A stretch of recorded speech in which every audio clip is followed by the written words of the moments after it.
माननीय अध्यक्ष महोदय, जो शोकोद्गार माननीय मुख्यमंत्री जी माननीय सदन में प्रस्तुत किए हैं, मैं भी उसमें उनके साथ में हूं। स्वर्गीय श्री मनसाराम जी आज हमारे बीच में नहीं रहे। एक हरफन मौला नेता, जिसको मैं कह सकता हूं कि तनाव के माहौल को भी शांत करने वाले, खुश करने वाले, ऐसा उनका एक बहुत बड़ा एक व्यक्तित्व था।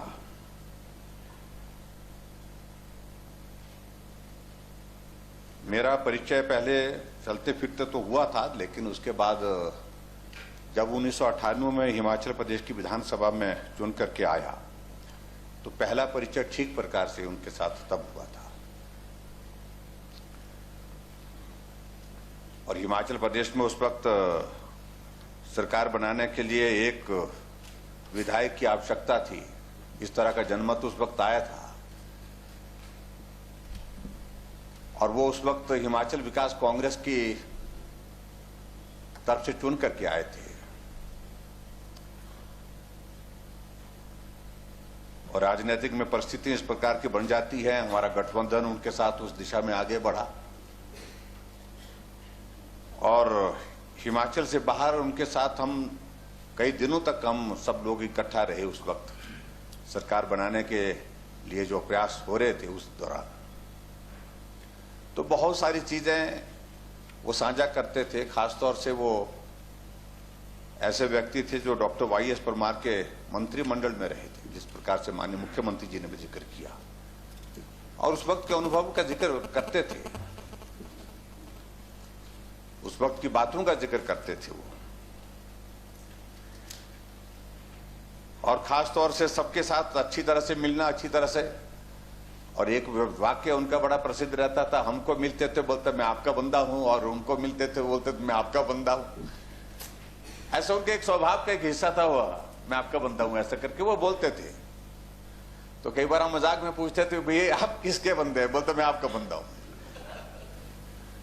तो ऐसा उनका एक स्वभाव था। लंबे समय तक राजनीति में रहे और जैसा बताया कि 1967 के पश्चात वो कई बार आते रहे, चुनाव जीतते रहे, हारते भी रहे। लेकिन ये भी मैं पहली बार देख रहा हूं कि पहली बार क्या, यानी कि मैं ऐसी परिस्थिति की इतने वरिष्ठ होने के बावजूद में अंत में उनको सीपीएस भी बनाया गया। एक ऐसी भी परिस्थिति उनके जीवन में आई जब हम हिमाचल प्रदेश में 98 में जब सरकार बनाने के लिए प्रयासरत थे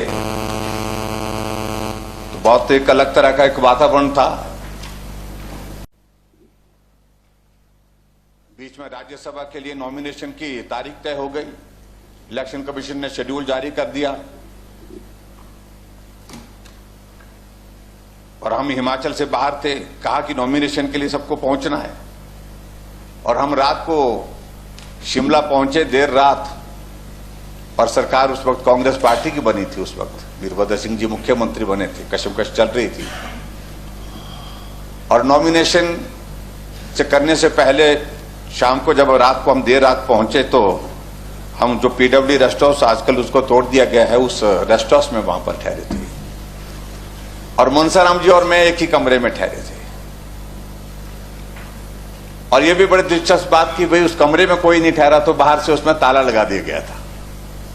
हमारे साथियों ने कहा कि हम बाहर से ताला लगाएंगे, ये सच्चाई है उस वक्त की, क्योंकि वो लड़ाई इस तरह की थी, कुछ और तरह की लड़ाई थी, उसका जिक्र करना उचित नहीं है।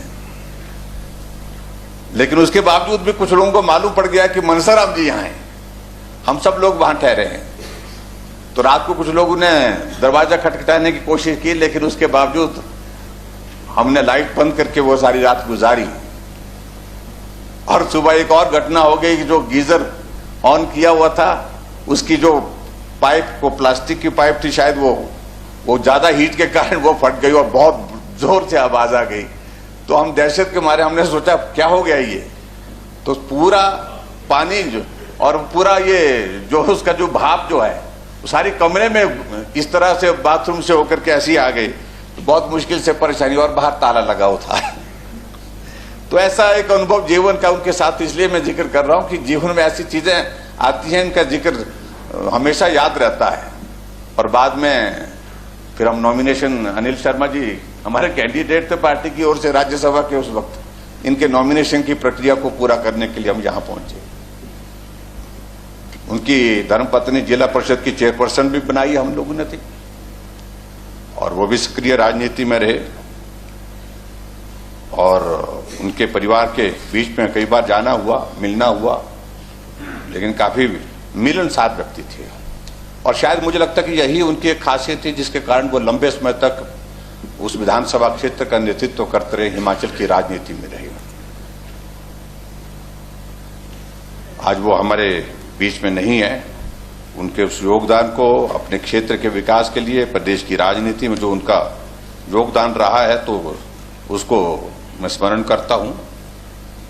ईश्वर उनकी आत्मा को शांति दे, उनके परिवार को इस दुख को सहन करने की शक्ति दे, ऐसे मैं प्रार्थना करता हूं। और जो प्रस्ताव जो है ये शोकोद्गार का जहां सम्मानित सदन में प्रस्तुत किया गया है, इसमें विपक्ष को भी शामिल किया जाए और हमारी संवेदना भी व्यक्त की जाए परिवार को, यही मैं कहना चाहता हूं। अध्यक्ष महोदय, आपने समय दिया, आपका बहुत धन्यवाद।